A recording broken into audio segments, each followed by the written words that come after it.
साईं फरमायो उन मानू जेड़ो बियो को अमीर दुनिया में आहे ही कोन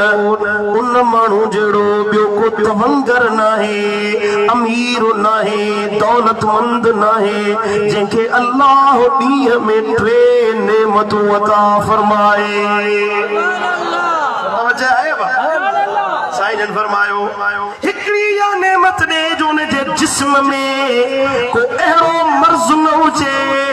जेको अज़ियत पहुचाइण वारो आ मोहताज बणाइण वारो आ ॿिए जे सहारे ते छॾण वारो नाहे सुबुह इन हाल में कयई जो अहिड़ो मर्ज़ जिस्म में न थसि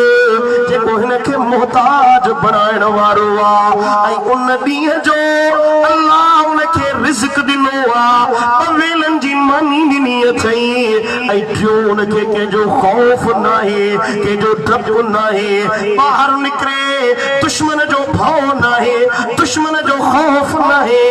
अल्लाह इनखे अमन वारो रखायो आहे इहे 3 नेमतूं सिज उभरण सां जे अल्लाह इनखे ॾिनियूं आहिनि जिस्म में सिहत आहे रिज़्क़ मौजूद आहे अमन वारो आहे मदीने वारे साईं जो फरमाए ज़मीन ते इन खां वधीक ॿियो को तवंगर आहे ई कोन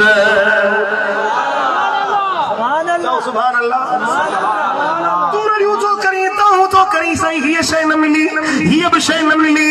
हीअ दुआ घुरियमि हीअ शइ न मिली ही न जे लाइ अर्ज़ कयमि सॼी राति रोज़ हीअ न मिलियो हे कमु न थियो